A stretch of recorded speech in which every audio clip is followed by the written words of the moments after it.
તો કેમ છો મિત્રો? મજામાં ને? આજે આપણે જાણીશું કંઈક નવું જ. તો મિત્રો, જીવનમાં સારી વાતો અપનાવવાથી ખરાબ આદતો છોડવી સરળ થઈ જાય છે અને જીવનમાં સુખ શાંતિ મળી શકે છે. એક ગામમાં એક ચોર રહેતો હતો અને એને વિચાર્યું કે જીવનમાં બહુ બધા પાપ કરી લીધા. હવે ધર્મના માર્ગ ઉપર ચાલવાનું નક્કી કરે છે. અને એ જ ગામમાં એક જ્ઞાની સંત પણ રહેતા હતા. અને આ ચોર આ સંત પાસે જાય છે અને કહેવા લાગે છે કે આજથી મને તમારો શિષ્ય બનાવી લો, પરંતુ હું એક ચોર છું અને ચોરી કરવાનું હું ક્યારેય છોડી નથી શકતો, કારણ કે એ મારું કામ છે. સંત જ્ઞાની હતા એટલે તેમણે ચોરને કહ્યું, આજથી હું તારો ગુરુ અને તું મારો શિષ્ય, પરંતુ મારી એક સલાહ છે અને આ વાત ત્યારે હંમેશા યાદ રાખવી પડશે. મહિલાઓનું સન્માન કરવું પડશે અને બધી મહિલાઓને માતા અને બહેન સમજવી પડશે. ચોર આ વાતને જીવનમાં ઉતારવા માટે તૈયાર થઈ જાય છે. ગુરુ શિષ્ય જે ગામમાં રહેતા હતા એ ગામના રાજ્યના રાજાનું કોઈ સંતાન ન હતું. તેથી રાજા તેની પત્ની ઉપર ખૂબ ગુસ્સો કરતો અને પોતાની પત્નીને રહેવા માટે અલગ મહેલ બનાવ્યું હતું. એમાં એ મહેલમાં જ આ રાણીને રહેવાનું.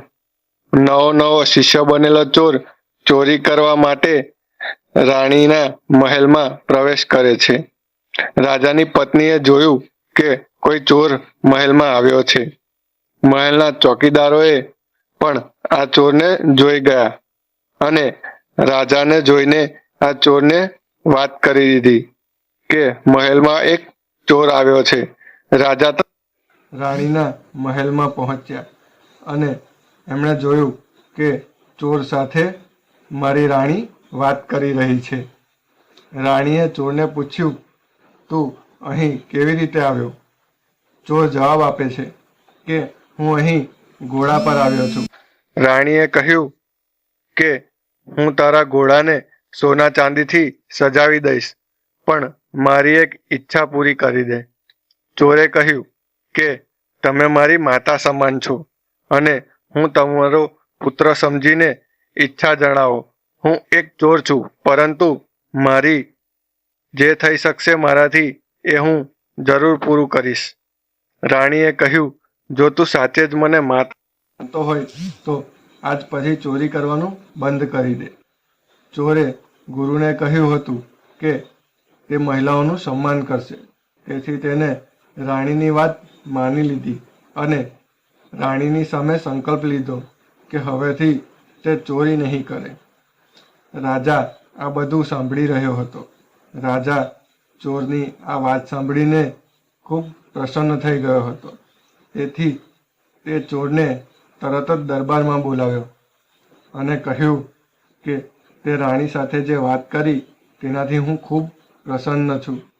તું માંગ, તારી જે ઈચ્છા હોય એ માંગી જો. ચોરે કહ્યું કે રાજન, હવે તમે મહારાણીને તમારા મહેલમાં જ રાખશો અને તેમને ક્યારેય દુઃખી નહીં કરો. રાજાએ ચોરની વાત માની લીધી અને રાણીને પાસે જઈને માફી માંગી લીધી. રાણીએ રાજાને કહ્યું કે આપણો કોઈ પુત્ર નથી, આપણે આ ચોરને જ પોતાનો પુત્ર બનાવી લઈએ. રાજા પણ આ વાત માની ગયો અને ચોરને પોતાનો ઉત્તરાધિકારી જાહેર કર્યો. તો મિત્રો, આજે આપણને શીખવા મળ્યું કે સારી વાતો અપનાવવાથી ખરાબ આદતોને બદલી શકાય છે. ચોર ચોરી કરતો હતો, પરંતુ તેને ગુરુના ઉપદેશ યાદ રાખ્યો અને રાજા રાણી તેનાથી ખુશ થઈ ગયા. આ રીતે ચોરનું પણ જીવન બદલાઈ ગયું. તો મિત્રો, તમને મારા વિડીયો ગમતા હોય તો આવા જ વિડીયો જોવા માટે હમણાં જ મારા વિડીયોને લાઈક કરો અને મારી ચેનલને સબસ્ક્રાઈબ કરો. આભાર.